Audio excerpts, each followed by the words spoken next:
ഞാൻ കണ്ടപ്പുറത്തായില്ലേ ഇരുന്ന് ഇറങ്ങട്ടെ എന്റെ സെറ്റാക്കാം. നിങ്ങൾ ചൂടാവല്ലപ്പ ആടുന്നതിന് ഇപ്പൊ വരല്. നിനക്ക് ഹലോ സുനിയേട്ടാ, സുനിയേട്ടാ. ഞാൻ വിളിക്കാം.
ഫോട്ടോ കാണാൻ എന്നാ സ്റ്റൈല് അല്ലയോ സാറേ? അവനെ കണ്ടാ പറയോ പട്ടാപ്പകൽ രണ്ടുപേരെ വെട്ടിക്കൊന്നവരാണ്. ജോർജെ, നമ്മൾ എന്തിനായി റിസ്ക് എടുത്തിട്ട് ഈ രാഷ്ട്രീയ പ്രതികൾ പിടിക്കുന്നത്? അതിൻ്റെ വല്ല ആവശ്യമുണ്ടോ? ഇടതും വലതും മറ്റുള്ളവരും കൂടെ ഒന്നിച്ച് പോരാട്ടത്തിന് ഇറങ്ങിയ ഇവിടെ നീതി കിടക്കുന്ന സാധാരണക്കാരന് ജീവിക്കേണ്ട എൻ്റെ ഗോപി. എന്തെങ്കിലും ബുദ്ധിമുട്ടുണ്ടെങ്കിൽ SP വിളിച്ച് പറഞ്ഞാൽ മതി. സാറേ 307 പിന്നെ 324 ഒന്ന് കയറ്റിയേക്ക്.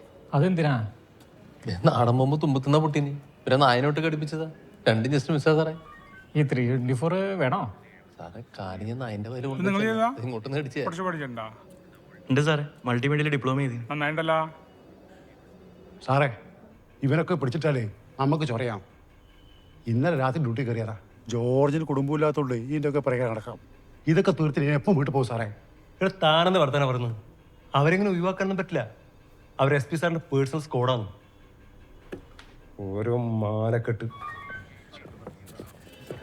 Good morning sir. Morning morning. ജോർജെ, എന്താ പറയുക, നിങ്ങൾ വിട്ടോ, ഇവരുടെ കിട്ട്. ബാക്കി കാര്യങ്ങൾ ഞാൻ നോക്കി ചെയ്തോളാം. സാർ ആ ബോഡിയുടെ ഇൻക്വസ്റ്റോടെ കഴിഞ്ഞിട്ട് പോകാമെന്ന് വിചാരിച്ചിട്ട്. ഇതിവിടെ കോമൺ ആടോ, എല്ലാ ആദിവാസിയും മറ്റേ ആയിരിക്കും. അവരാരെങ്കിലും വരുമോ നോക്കട്ടെ. സാർ അത് കണ്ടിട്ട് ആദിവാസിയാണെന്ന് തോന്നുന്നില്ല. എങ്ങനെ? കണ്ടിട്ട് ആദിവാസിയാണെന്ന് തോന്നുന്നില്ലെന്ന് പറയാം. അല്ലെങ്കിൽ തന്നെ ഇവിടെ മാവോയിസ്റ്റ് കൂപ്പ് എന്ന് പറഞ്ഞ 100,000 പ്രശ്നങ്ങളുണ്ട്. നിങ്ങൾക്കിത് മേലോട്ട് റിപ്പോർട്ട് ചെയ്തിട്ട് ഗേഡിയും പോയി ചുരുണ്ടാ മതി. ഞങ്ങളെ പണി അതല്ല. ജോർജ് ചെല്ല്. ഇവിടെ കാര്യം പറഞ്ഞ മനസ്സിലാവുന്ന ആരുള്ളോ?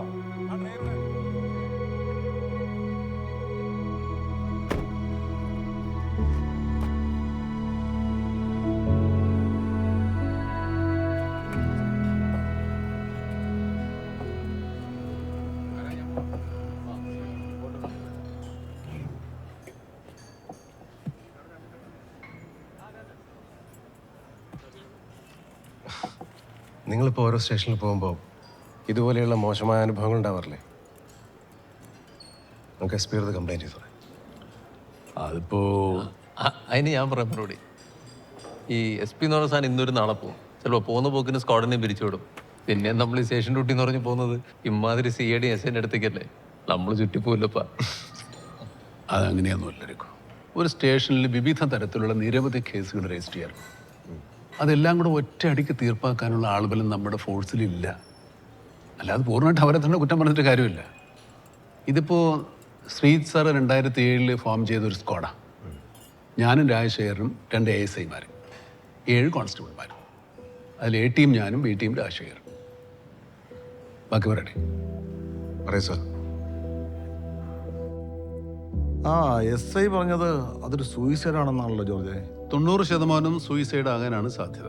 ബാക്കി 10%? ബാക്കി 10% എന്ന് പറയുമ്പോൾ നമുക്ക് ഈ ബോഡി കിട്ടുന്നത് കേരള കർണാടക വനമേഖലയിൽ നിന്നാണ്. അവിടെ നിന്ന് ഇതുവരെ ഒരു മിസ്സിംഗ് കേസൊന്നും റിപ്പോർട്ട് ചെയ്തിട്ടില്ല. ഇനിയിപ്പോൾ പരാതിപ്പെടാൻ ബന്ധുക്കൾ ആരും ഇല്ലാത്ത ഒരാളാണെന്ന് തന്നെ വയ്ക്കുക. കാട്ടിപ്പോയി ആത്മഹത്യയുടെ വല്ല കാര്യമുണ്ട്? ആദിവാസി ആയിക്കോട്ടെ. ആദിവാസിയാൻ സാധ്യതയില്ല സാർ. കാരണം സാർ ഈ ബോഡി തൂങ്ങി നിന്നിരുന്ന ഉയരം, പൊതുവെ ആദിവാസികൾ ആത്മഹത്യ ചെയ്യുന്നത് നമ്മുടെ കയ്യിലുള്ള രേഖകളുടെ അടിസ്ഥാനത്തിൽ അവർ നല്ല ഉയരത്തിൽ കയറും. വേറെ ആരും കൃത്യം ചെയ്യുമ്പോൾ കാണാതിരിക്കാൻ കൂടിയാണ്. പോസ്റ്റ്മോർട്ടത്തിൽ ഹയോഡ് ബോൺ ഫ്രാക്ചറാണ് മരണകാരണം. പ്രേതശരീരം ഒരു പുരുഷൻ്റേതാണ്. 40-45 വയസ്സ് പ്രായം കാണും. ശരീരത്തിന് 1.5 മാസത്തോളം പഴക്കമുണ്ട്. എനിക്കുണ്ടായിരുന്ന സംശയം ആ ശരീരത്തിൻ്റെ ഇടത്തെ കണങ്ങാനുള്ള മെറ്റൽ പ്ലേറ്റിനെ കുറിച്ചായിരുന്നു. സാറിനറിയാമല്ലോ, ഇങ്ങനെയുള്ള സർജറികൾ പൊതുവെ ആദിവാസികൾ ചെയ്യാറില്ല. കാരണം ആ ചിലവൊന്നും അവർക്ക് താങ്ങാവുന്നതിനപ്പുറമാണ്. ഓട്ടോപ്സി ചെയ്ത ദത്തൻ സാർ പറഞ്ഞത് സിന്തസ് എന്ന് പറഞ്ഞ കമ്പനിയുടെ റിക്കോൺ പ്ലേറ്റ് അഥവാ റീകൺസ്ട്രക്ഷൻ പ്ലേറ്റ് എന്നാണ്. കമ്പനിയിൽ വിളിച്ച് ചോദിച്ചപ്പോൾ ഇതിൻ്റെ ഡിസ്ട്രിബ്യൂഷൻ പോയിൻ്റായിട്ട് അവർ പറഞ്ഞത് ചൈതന്യ ഹോസ്പിറ്റൽ ട്രിവാൻഡ്രം.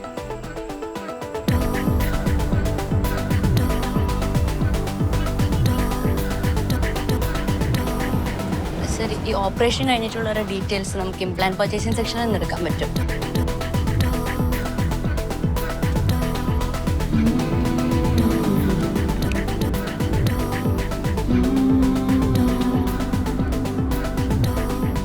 സാർ, ഈ 5 പേരാണ് ഈടെ സർജറിക്ക് വന്നിട്ടുള്ളത്. ഞാൻ എല്ലാവരും വിളിച്ച് നോക്കിനി. അതിൽ ഒരാളുടെ നമ്പർ മാത്രം സ്വിച്ച് ഓഫ്. മുരുകൻ്റെ 43 വയസ്സ്, ലോറി ഡ്രൈവറാണ് സാറേ. ബൈസ്റ്റാൻഡറും എൻ്റെ വൈഫ് വനജ. ഇത് അഡ്രസ്സ്. ഒരു ദിവസം രാത്രി വനഞ്ഞെന്ന് പറയുന്ന പെണ്ണ് വന്നിട്ട് പറഞ്ഞ് സേലത്തുള്ള മുരുകൻ്റെ ചിറ്റപ്പൻ ചത്തുപോയി. അതും പറഞ്ഞ അയത്തുങ്ങളെല്ലാം കൂടെ ഭാര്യ കെട്ടി പോയതാണ് സാറേ.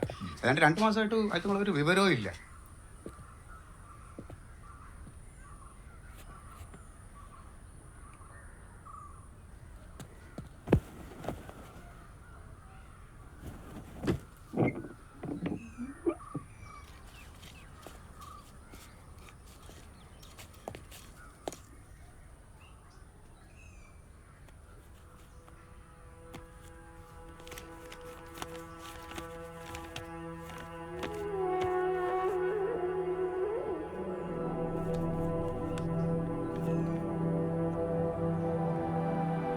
ഏതായാലും പെറ്റി അടച്ചിരിക്കുന്നത് കൊണ്ട് മുരുകൻ്റെ വണ്ടി നമ്പർ കിട്ടി. നിങ്ങൾ സതേൺ ക്ലയിലോട്ട് ചെല്ലേ. ശരി സാറേ. ഞാനും ജോസും RTO പോയി ഈ വണ്ടിയുടെ ഡീറ്റെയിൽസ് ഒന്ന് എടുക്കട്ടെ. വനജാമുറി എന്ന പേരിലായിരുന്നു ഈ നമ്പറുള്ള വണ്ടി. ഇതിപ്പോൾ NOC വാങ്ങിച്ച് ഇവിടുന്ന് പോയല്ലോ. കോയമ്പത്തൂർ RTOയിലാണ് ഇപ്പം ഇത് രജിസ്റ്റർ ചെയ്തേക്കുന്നത്. സാറേ ഈ വനജാമൃഗൻ്റെ ഫോട്ടോ കിട്ടാൻ എന്തെങ്കിലും വഴിയുണ്ടോ? ഈ ID പ്രൂഫൊക്കെ ഡംപിങ് സെക്ഷനിലോട്ട് മാറ്റി കാണും. തപ്പണം. ഞങ്ങളും കൂടാ അല്ലേ? കൂടാ സാർ. ആ പറഞ്ഞേ. ആ സാറേ, മുരുകൻ ഈ കമ്പനി അറ്റാച്ചാണ് സാറേ വണ്ടി ഓടിച്ചേനെ. അധികം കണ്ണൂർ വിരസ്പെട്ടെന്ന് പോയിക്കൊണ്ടിരുന്നത്. കൂടെ കിളിയുണ്ടോ? ഇല്ല, ഒപ്പം കിളിയൊന്നുമില്ല. അപ്പം ഞാൻ ഇങ്ങോട്ട് പോരും. ആ ശരി സാറേ, അങ്ങോട്ട് വരാം. സാർ കിട്ടി.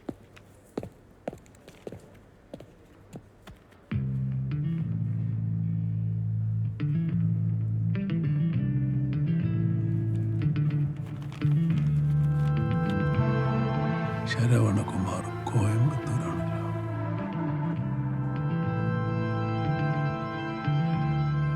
അപ്പോൾ നിങ്ങൾ കോയമ്പത്തൂരിലേക്ക്? പ്രതികൾ മിടുക്കന്മാരാകുമ്പോൾ നമ്മളും മിടുമിടുക്കന്മാരാണ്ടേ, നല്ലവർ പിടിക്കാൻ പറ്റും.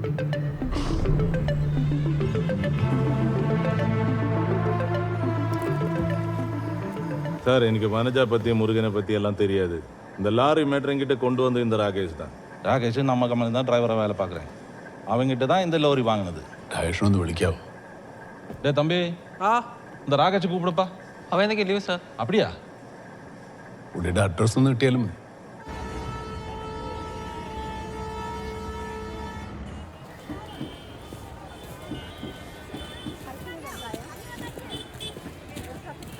രാകേഷ് വിടങ്ങി. രാകേഷ് വീട് ഇത്തിരി നേരാ പോയി റൈഡിലേക്ക് വന്നാൽ രണ്ടാമത് വീട്.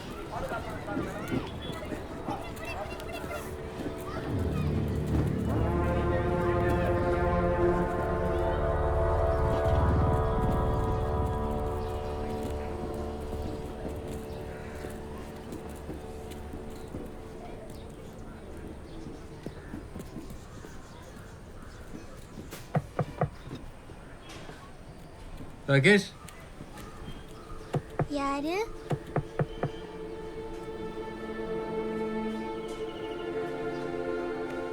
என்ன வேணும்?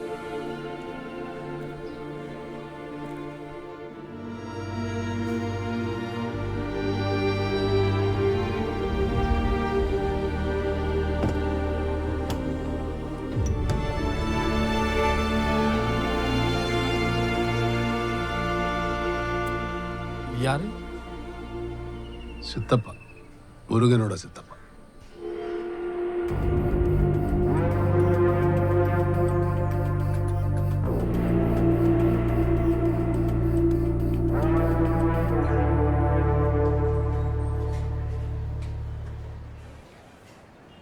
எனக்கு 10 வயசு உள்ளப்போ என் அம்மையும் கூட உள்ளது என் அப்பாவான்னு எனக்கு தெரியாது.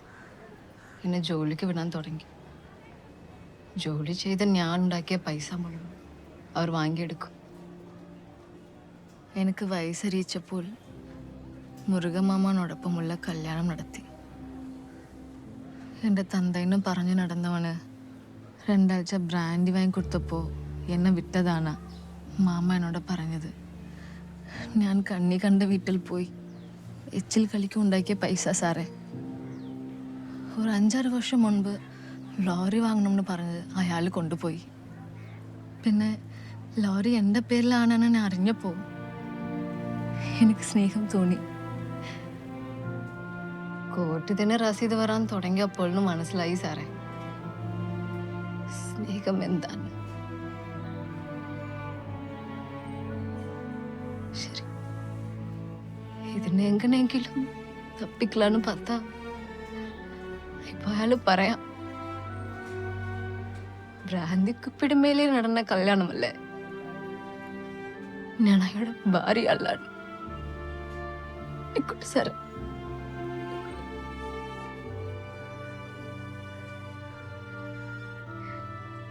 ഞാനിതിന് എന്ത് ചെയ്യും സാറേ?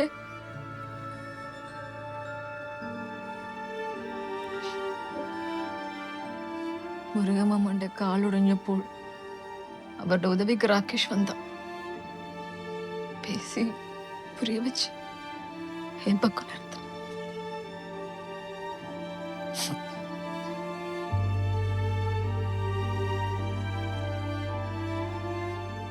ഈ 20 വർഷത്തെ പകയാ സാറേ. എന്റെ തന്തയിന് പറഞ്ഞു നടന്ന അണ്ണാ എന്റെ കയ്യില് കിട്ടിയില്ല. പക്ഷേ മുരുകമ്മന്റെ കഴുത്തിൽ എന്താ കയറ് മുറുക്കുമ്പോൾ കിട്ടിയ സന്തോഷമുണ്ടല്ലേ, அது வேற சார். இந்த ராகேஷ் சொல்ற மாதிரிலாம் எனக்கு ஒரு காதலும் இல்லை, ஒரு கத்திரிக்காயும் இல்லை. நிம்மதியா வாழ்ந்தா போதும்.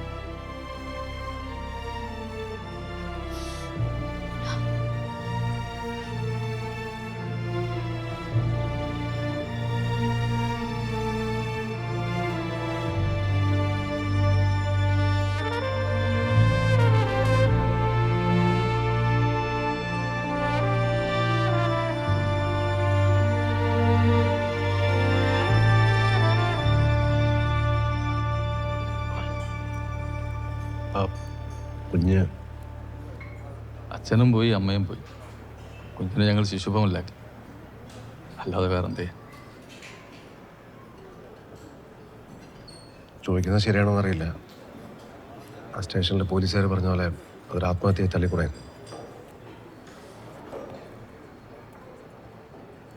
ചെയ്യാമായിരുന്നു. പക്ഷെ ഞങ്ങൾ മനുഷ്യർ മാത്രമല്ലല്ലോ, പോലീസുകാർ കൂടെ. ചില കേസുകളുടെ ആരംഭം തേടി പോകുമ്പോൾ ചെന്നെത്തുന്നത് ഇതുപോലെയുള്ള ചില മനുഷ്യരുടെ അടുത്തേക്ക്. പോലീസുകാരെ കുറിച്ചൊരു ഫീച്ചർ എഴുതാൻ എഡിറ്റോറിയൽ ബോർഡിൽ നിന്നും പറഞ്ഞപ്പോൾ അതൊരിക്കലും ആവർത്തനമാകരുതെന്ന് എനിക്ക് നിർബന്ധമുണ്ടായിരുന്നു.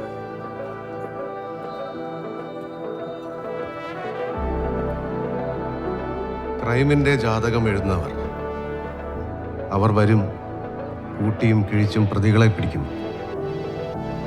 കരഘോഷങ്ങൾക്ക് കാത്തു നിൽക്കാതെ അവർ മാഞ്ഞു പോകും. അവരാണ്